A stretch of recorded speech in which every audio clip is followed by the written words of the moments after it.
खलिहरों को कुछ नहीं मिला तो कतर एयरवेज के प्लेन में न चढ़ने की कसम खा ली। यूट्यूबर ध्रुव राठी और मिर्जापुर सीरीज वाले एक्टर ने कसा तंज। नूपुर शर्मा अब बीजेपी की प्रवक्ता नहीं है। बीती 27 मई को एक टीवी चैनल पर एक डिबेट के दौरान नूपुर ने कथित तौर पर पैगंबर मोहम्मद साहब के खिलाफ आपत्तिजनक टिप्पणी की थी। नूपुर का ये वीडियो वायरल हुआ तो कतर, सऊदी अरब और ईरान सहित कई मुस्लिम देशों ने नूपुर के इस बयान पर गहरी नाराजगी जताई।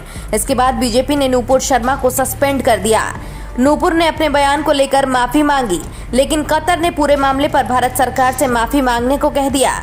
कतर के इस रुख के बाद ट्विटर पर भारतीय यूजर्स का एक वर्ग कतर एयरवेज और वहां के प्रोडक्ट्स और सर्विसेज के बॉयकॉट की मांग करने लगा। रविवार 5 जून को कतर के विदेश राज्य मंत्री सुल्तान बिन साद अल मुरैखी ने भारतीय राजनयिक दीपक मित्तल को तलब करते हुए पूरे मामले पर आधिकारिक ज्ञापन सौंपा था, जिसमें नूपुर शर्मा के पैगंबर मोहम्मद साहब के खिलाफ दिए गए बयान की निंदा की गई थी।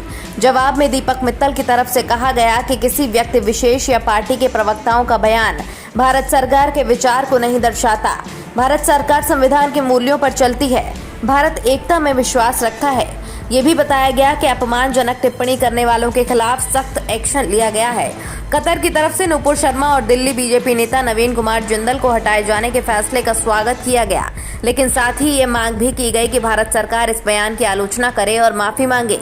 कहा गया कि इस तरह के बयान अल्पसंख्यकों के खिलाफ हिंसा को बढ़ा सकते हैं। कतर की इस मांग के बाद भारत में कतर एयरलाइंस के बॉयकॉट के साथ साथ कतर के प्रोडक्ट्स और सर्विसेज का इस्तेमाल न करने की बात की जा रही है। सभी से हलाल प्रोडक्ट्स को बायकॉट करने को कहा जा रहा है। कुछ ट्विटर यूजर्स ने चित्रकार एमएफ हुसैन और जाकिर नाइक का हवाला देते हुए कहा, कतर ने एमएफ हुसैन को नागरिकता दी, जिसने न सिर्फ हिंदू देवी देवताओं बल्कि भारत माता का भी अपमान किया, जिसके लिए कतर को माफी मांगनी चाहिए।